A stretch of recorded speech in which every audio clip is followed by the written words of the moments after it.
This is a quick and dirty getting started / demo video of Black Comet, the on-chain board game that I am working on. In the game, you are a grizzled working class astronaut who has found the Black Comet, a mysterious alien ship floating around in the asteroid belt, and you've cut your way inside and bad things proceed to happen to you. The game is in very early stages. You can move around, you can explore. Events will happen, but often they don't do anything just yet. You can get items, which also don't really do anything yet. But the neat thing is the items are NFTs that you can use in this game or potentially other games in the future. Or you can just sell them back to the game for hopefully a nice little profit. To get started, you're going to want to check out the info screen. It gives you a little bit of information. I'm going to continue working on this and hopefully give a little bit better instructions here. But the important thing right now is to use a dev wallet. There may be bugs. These bugs may cause you to lose assets, and I don't want anyone to lose anything real or valuable while they are testing. So please use a separate wallet. And in it, you will need some Polygon for the Mumbai testnet. So use a faucet and get some of that. If you're not sure how to do that, then you're probably better off just watching the video for now and waiting until we've got a little smoother of an onboarding experience. But assuming you have a wallet ready to go and you have some testnet Matic, you're going to go to the characters tab. You won't have any at first. You're going to buy a new character NFT and confirm that and wait for the transaction to go through. And what that's going to do is that is going to get you a character for the game that's also an NFT that has these largely pseudo-randomly generated characteristics, which are then cast into these values for attributes that either do now or will in the future impact how well you are doing things in the game, such as hacking through doors or fighting, or how much stuff you can carry. Once you have that with any one of your characters, you want to click the Start Solo Mission button. The Enlist for Mission button is for multiplayer. I need to disable that because that is not working the way most people expect. So you'll start a solo mission. Again, accept the transaction and wait for it to return. You should see this button change when that happens. But again, this is a little bit finicky. So if you get any point in time, you get a confirmation for a transaction, or you just feel like it probably should have gone through, you can try refreshing it. But you can see this one did go through. Right now, we don't have an elegant way to get into your game from here. So you're going to want to click on the games list. You should have a game here.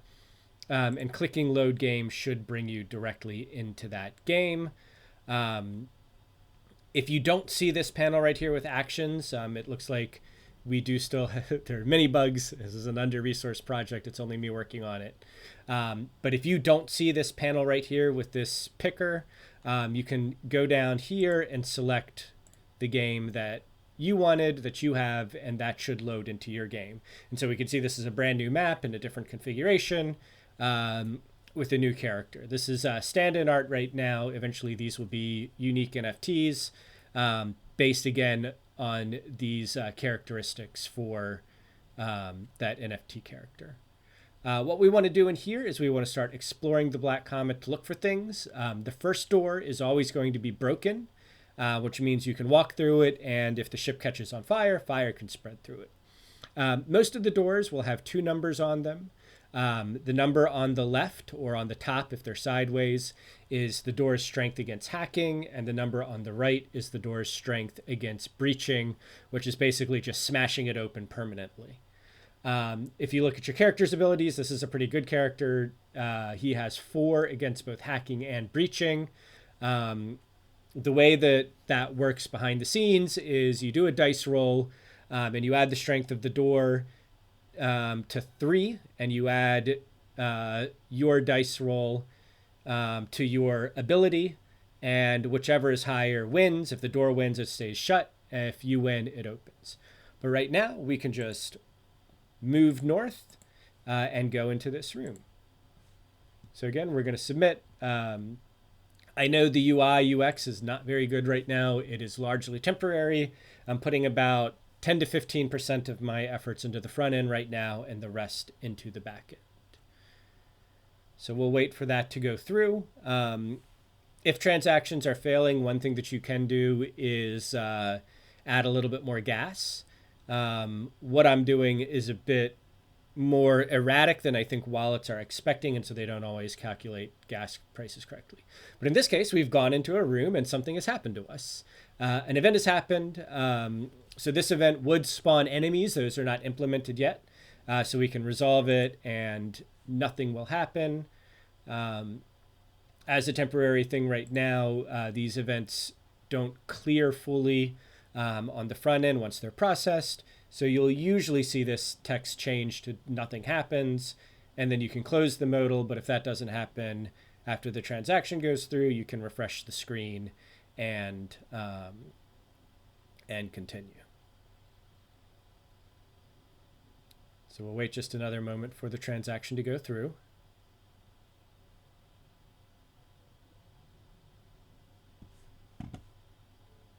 Would have expected it to go through, so we'll check on that. Looks like it did, so I'll refresh the screen just to make sure. Okay, and we can see that the event is cleared now. So I'm in a room. If a room has icons in the upper left here, that means that there are either items or data. Orange is for items, green is for data. So I can loot this room, and that should give me a piece of data. In the final game, data will represent any kind of valuable information that you can find here. This could be an alien recipe for a cake, or a bioscan of a dead alien bug, or anything else that you'd like to imagine. But the cool thing about it in game purposes is they are worth money that you can sell back to the game and get some of your enlistment fee back. And you cannot lose these if you die. You'll notice you have damage taken right here. The game can kill you. If that happens, you will die. Eventually, you'll drop all of your items in whatever room you happen to be in, and then you'll respawn back at your ship down here. But you see we looted the room. Now no one else can loot it. There's nothing else in here, so we'll continue. This door has a hacking strength of 0, so that means it is unlocked. It is also green, and you can just move north, and we'll see what is in that room.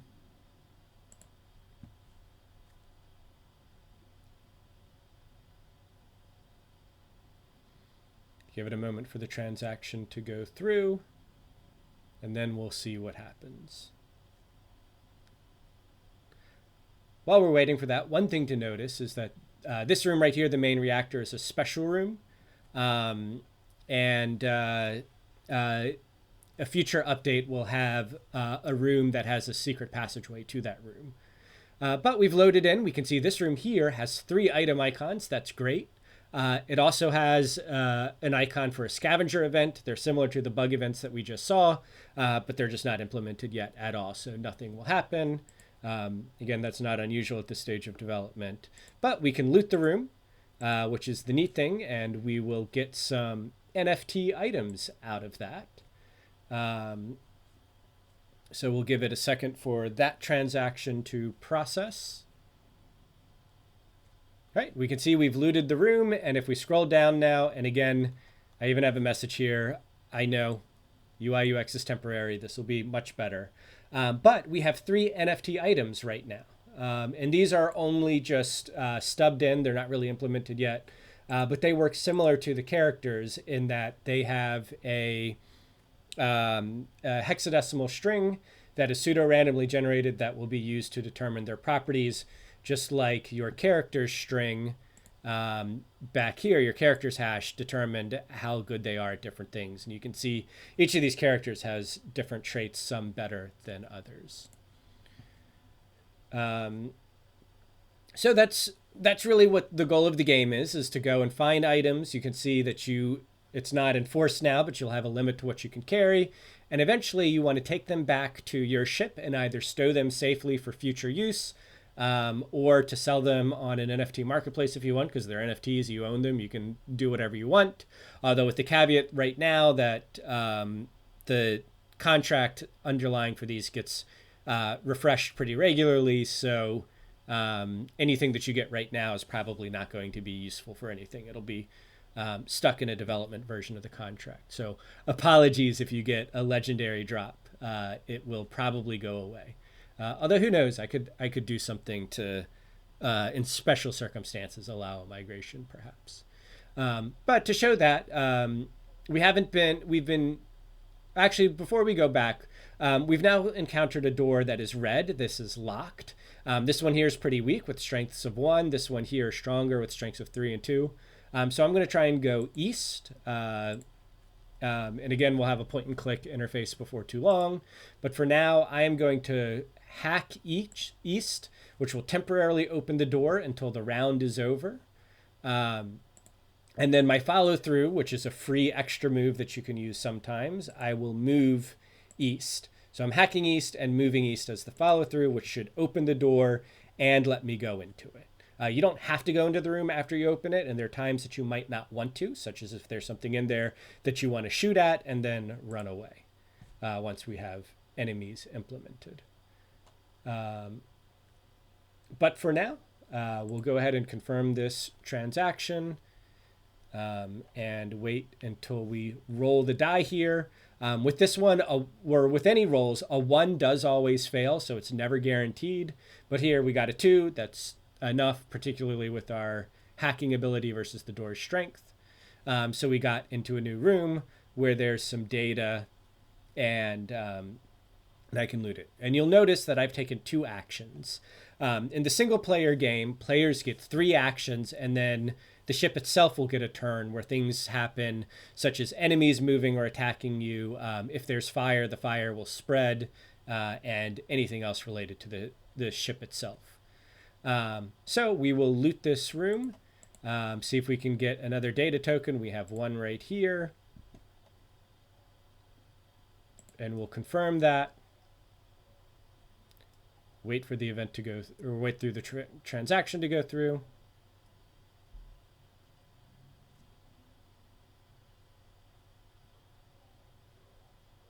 And you can see right here that this door is open because we've hacked it open. And we should, in just a moment, there it goes, see that the door has slammed shut. Because one of the things that happens during the ship's turn is all doors that are open shut. So you kind of have to decide, do you want to break all the doors down but make it easier for enemies to move around and fire to spread?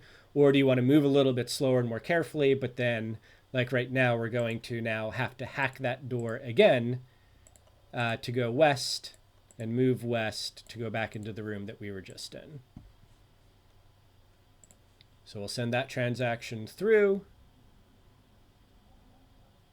Give it a moment.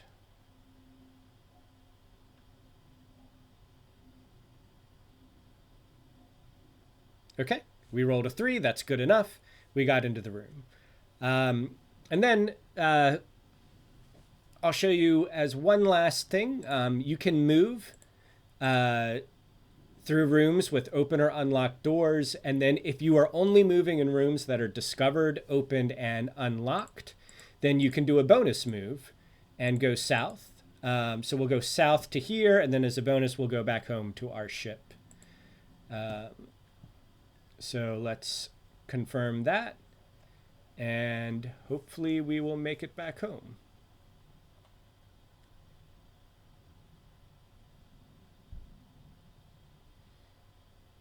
All right, there we go. We have opened this door. We are back home, and it's not implemented yet, but in the future, what we'd be able to do here is we'd be able to heal and get back up to full health.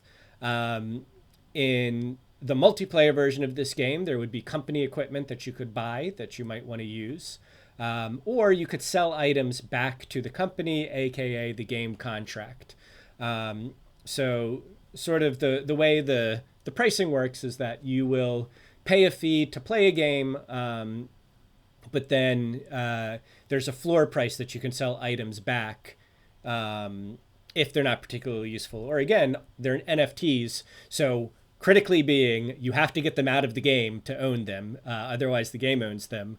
But once you get them safely out of the game, they're yours to do whatever you want with, including selling to other people. If I make a market on that, or on any other market that accepts it or you want to do it, or if you know what you're doing and you could just do a transaction person to person as well. So thank you. The game is under development, but very interested in feedback. And if you have any questions, you can always let me know. Bye bye.